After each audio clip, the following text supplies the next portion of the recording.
Hey everybody, and welcome to another episode of the F5 Weekend Refresh. We've got some really interesting stories today and some cool updates to talk about.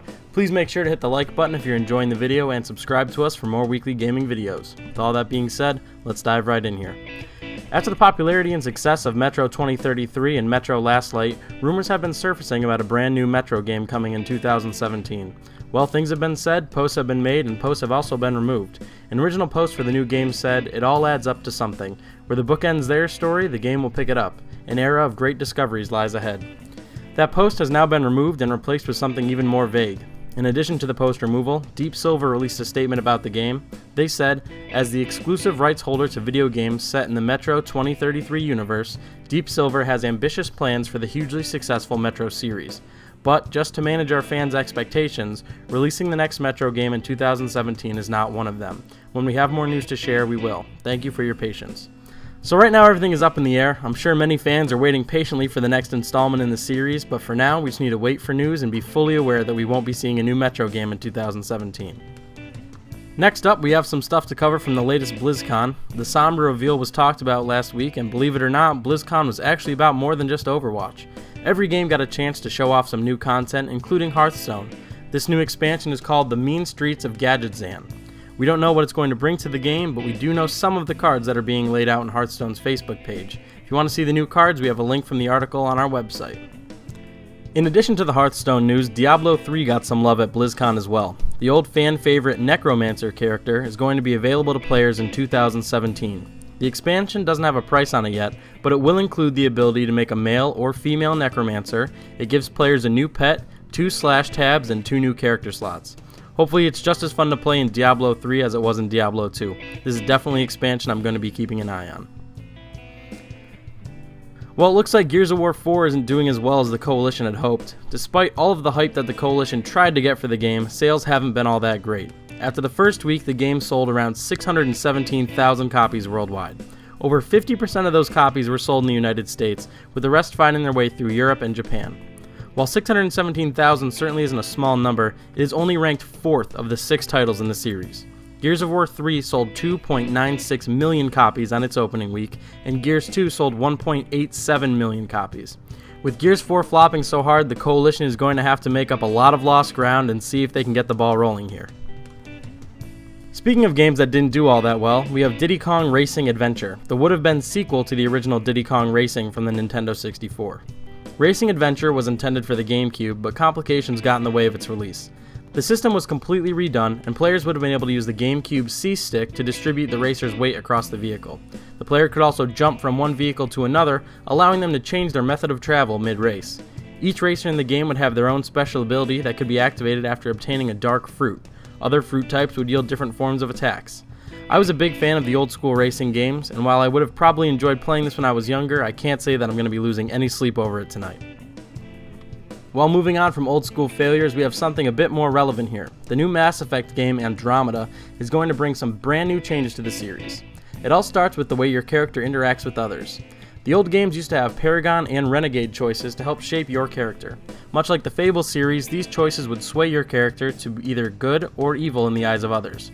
With the new system, players won't have to choose from such black and white options. You can answer based on your head, your heart, a professional manner, and a casual manner, which gives a general sense of either good or evil, but doesn't exactly spell it out for you. A system like this allows players to develop more dynamically. Maybe you're a straight shooter with some of the crew members, but speak casually with your allies. Perhaps you decide to be a gentle soul and speak only from your heart. The player will now have much more control over relationships, the character they want to become, and general storyline progression. It's nice to see a new system being put into play, seeing as how you'll be in a completely new area as a brand new protagonist. Taking a quick detour here, there's been some newly leaked information about Steam, more specifically their next big sales. The autumn sale will be starting on November 23rd and will end on November 29th, while the winter sale will be starting up on December 22nd and end on January 2nd. Both sales will begin at 12:50 p.m. Eastern Time, and they're both going to be ending at 1:10 p.m. Eastern Time. Make sure you put some money aside for your favorite releases. We have no idea what games are going to be available when the time comes, but I'm sure you'll be able to find something to play for a while. To get right back into it, we have some calming news about CD Projekt Red.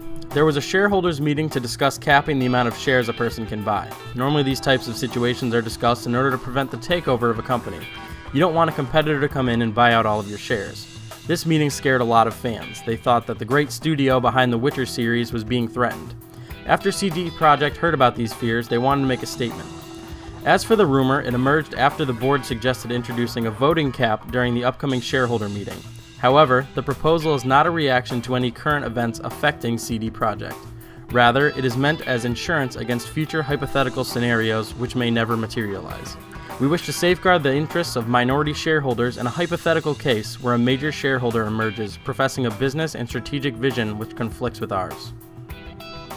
A little while ago, we talked about how Xseed Games was planning to launch Senran Kagura Bon Appetit full course for PC.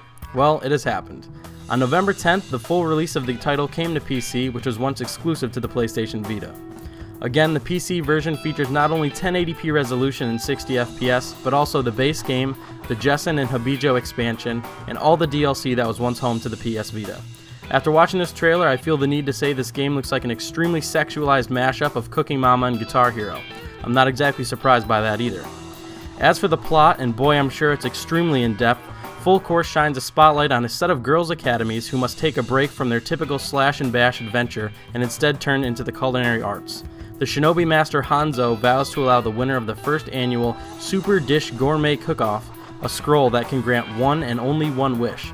The culinary tournament tests reflexes, speed, and memory in the form of rhythm battles. Finally, we're wrapping up this episode with the latest Watch Dogs 2 news. I recently talked about Watch Dogs 2's low pre-orders and the concern Ubisoft was showing. They believe that the game should have had a lot more people waiting in line to buy it. That being the case, how would you logically follow that up? Probably give the players some cool free content and try to make sure the people are happy, right? Not Ubisoft. They've released the price and content of their Season Pass, and to me, it seems absolutely ridiculous. The Watch Dogs 2 Season Pass will give players some cool features, but they're not worth the asking price of $40. Basically, Season Pass holders will receive 2 Day 1 packs. They come with some outfits, some cars, some weapons, the usual.